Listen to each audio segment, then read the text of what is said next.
Энэ дуулга нь болохоор 2 3 дугаар зууны үед хэрэглэгдэж байсан бөгөөд заримдаа хүмүүсийн агуу том нийлэлүүд зүгээр л энгийн тохиолдлоос эхэлдэг. Эдгээр нь 7 дугаар зуунд газар доор булшлагдсан байсан бөгөөд шүн болгон хар сүүдэр нүднийх нь болонд үзэгдээд тэгэхээр агуулгатаар тоосон дарагдсан зүйлүүдэд заавал шалгаж явах хэрэгтэй юм байна шүү дээ. Хамгийн үнэтэй зүйл бидний гэрийн буланд байх боломжтой юу? За, hi guys, Тэмковэн дараагийн бичлэгэнд тавтамаар л. За, маш олон хүмүүс миний өмнөх контентын comments дээр part 2-ыг хийж өгөөч гэсэн комментэд маш их ирсэн. Тийм учраас та бүхнийхээ хүсэлтээр дэлхий дээр хүмүүсийг баяжуулах хамгийн азтай нээлтүүдийн талаар part 2-ыг хүргэж байна. За тэгээ part 2 дээр бүр үнэхээр ийм байх боломжтой юм уу? Ямар азтай юм бэ гэмээр маш олон сонирхолтой нээлтүүдийг хамтаа үзэх болно. За тэгээд олон юм яриад л бичлэгэнд орё те. Та бичлэг хийхээс өмнө лайк дараагүй, лайк дараа, subscribe дараагүй, subscribe дарж дэмжих битэн мартаарай. Би дутхгүй 100 мянгалаа болох гэж байна. За тэгэхээр эхний баримт. 2010 онд Английн Кобориа мужийн нэгэн эр металл илрүүлэгчээр газар ухаж байхдаа сараандгүй нэг зүйл олсон юм байна. Тэр нь болохоор Ромын эзэнт гүрний үеийн морин цэргийн ёслолын дуулга олсон юм байна. Энэ дуулга нь болохоор 2 3 дугаар зууны үед хэрэглэгдэж байсан бөгөөд тулаанд биш харин гоёл ёслол болон тоглолт спортын арга хэмжээнд зориулж хийсэн гэж үзсэн юм байна. Гоёмсог хийцтэй төмөр болон хүрлээр хийсэн энэ олдвор нь маш ховор тохиоллоор тооцогдсон юм байна. Дуудлага худлаанд гарахад нутгийн музей 2.7 сая доллар цуглуулж дуудлага худлаанд оролцоод авах гэж үтсэн боловч ялагдаад 1% цуглуулагчийн гарт орсон юм байна. Үнэлгээ нь болохоор 3.6 сая доллар хүрч тухайн хүн худалдаж авсан байна. Гэтэ 2 3 дугаар зууны энэ дуулгыг 3.6 сая доллараар худалдаж авна гэдэг бол худалдаж авсан нөхөр үнэхээр баян нөхөр байна шүү дээ. За тэгэхээр дараагийн баримт. 2009 онд Английн Хамервич тосгоны ойролцоо Терри Херберт гэдэг нэртэй хүн металл илрүүлэгчээр хайлт хийж яваад эхэндээ жижигхэн алт болсон юм байна. Дараа нь болохоор ухах тусам улам их болж 5 хоногийн дотор 244 ширхэг алтан эдлэл олж илрүүлсэн юм байна. Гэвч энэ бол зөвхөн эхлэл байгаагүй. Дараагийн малталгаар нийтдээ 4600 эдлэл, 5 кг малт, 1.5 кг мөнгө, 3500 гаруй үнэт эдлэл зэр зэвсэг гаргасан бөгөөд энэ түүхэнд олцсон хамгийн том англо-саксын эрдэнсийн сан болж хувирсан юм байна. Эдгээр нь 7 дугаар зуунд газар доор булшлагдсан байсан бөгөөд нийт үнэлгээ нь болохоор 5.4 сая долларын үнд хүрсэн юм байна. Гэвч том асуудал гарсан нь юу вэ гэхээр газар нь фермер Фрэнд Джонсын өмч байсан тул хэн нь мөнгийг авах ёстойгоо маргалдаж эцэст нь Терри Фрэм 2 50-50% хуваагаад салсан юм байна. Гэхдээ ийм их мөнгө олцоод 50-50% хувилсан гэхээр магадгүй шуналгүй ч юм уу те. Заримдаа үнэт зүйлсээс илүү хүмүүсийг шунал болон маргаан илүү том асуудал болж хувирдаг байх л та те. Та байсан бол эрдэнсийн олдврыг хэрхэн хуваах байсан бэ? За тэгэхээр дараагийн баримт.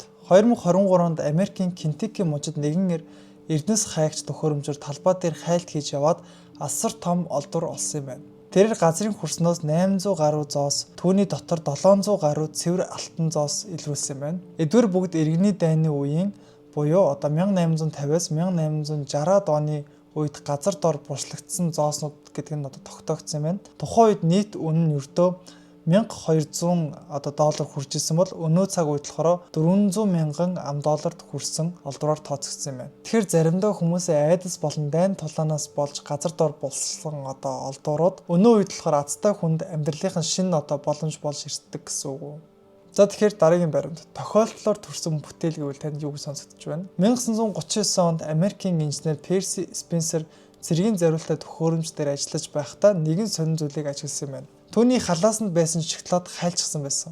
Тэрээр туршилт хийж үзтэл эрдэнэ шиш хагарч бокборн болсон тэр дүр зураг ажиглагдсан юм байна. Тэгээ зогсохгүйгээр өндөр хүртэл дэлбэрч байгааг бол нээж илрүүлсэн юм байна.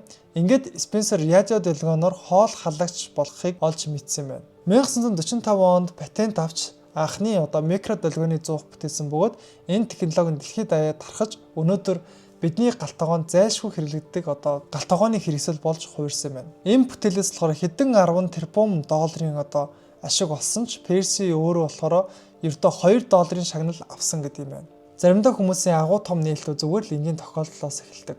Гэхдээ өөрийнхөө амьдрал дээр энэ шагналыг томоор нь аваагүй нь харамсалтай л юм. За тэгэхээр дараагийн баримт. Английн Пермут хотын 8 настай Чарли далайн эргээр алхаж байхдаа шаргалтуу лав шиг хачин чулууг бол олсон юм байна. Тэр ихэндээ энгийн чулуу байна гэж ботсон боловч үндэ тэр нь ambergris буюу өөрөөр хэлбэл халивны бөөлс гэдэг нь тогтоогдсон юм байна. Гэхдээ энэ жоохон сүнс шиг гашин сонсогдож магадгүй. Гэхдээ энэ бодис нь үнэндээ үнэтэй сүрчиг хийхэд ашиглагддаг маш ховор төрлийн эд зүйлсээр тооцогдсон юм байна. Ягаад гэвэл халим нь далайн амьтдыг идэж болдгоо хэсгүүдийг жишээлх юм бол 8 ээлжний хошуу ч юм уу те иймэрхүү идэж болдгоо хэсгүүдийг ходоодноос бүүлжиж гаргадаг. Заримдаа гидсэнд бөөгнөрсөн маш олон жилийн тартагчсан ambergris-ийг болохоор маш ховор тохиолдолд гадагшлуулдаг юм байна. Тэр хүүгийн олсон хэсгийн жин нь ердөө 600 г байсан бөгөөд 63 мянган $. Зарж борлуулсан юм байна. Гэтэ заримдаа хүмүүсийн жигсэн үнэр танартай зүйлсүүд хүртэл үнэт эрдэм болж хувирдаг юм байна.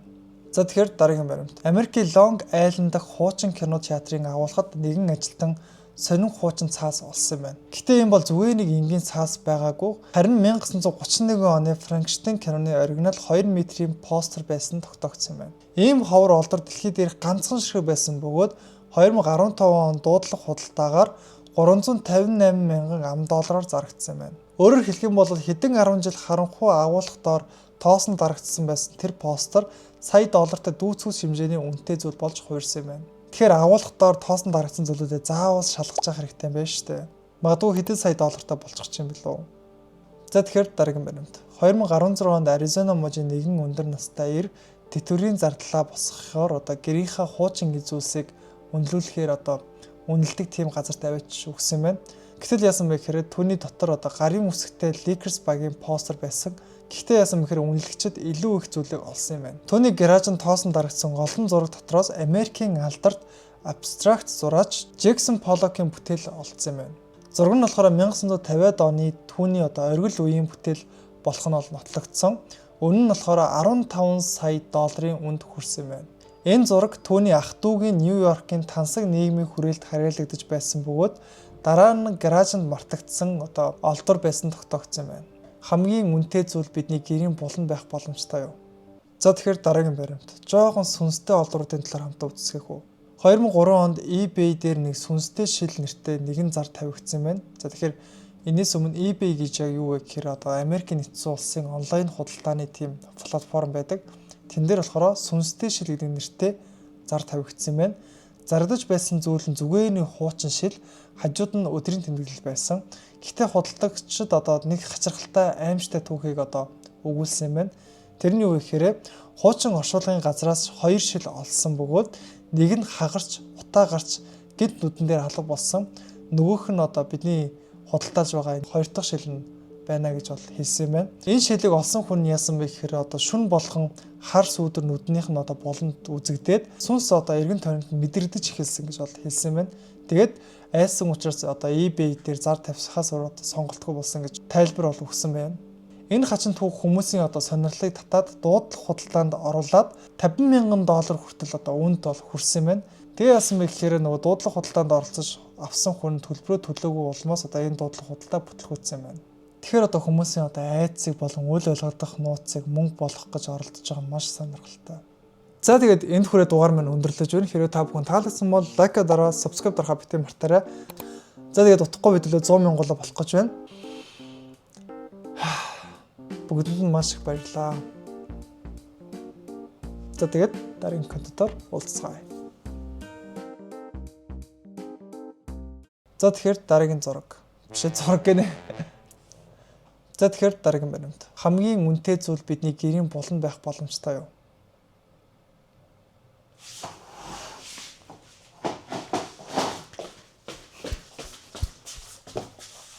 Минут хэл ам идэрч хашгуна. Цаахан тавьсраа. Сочи.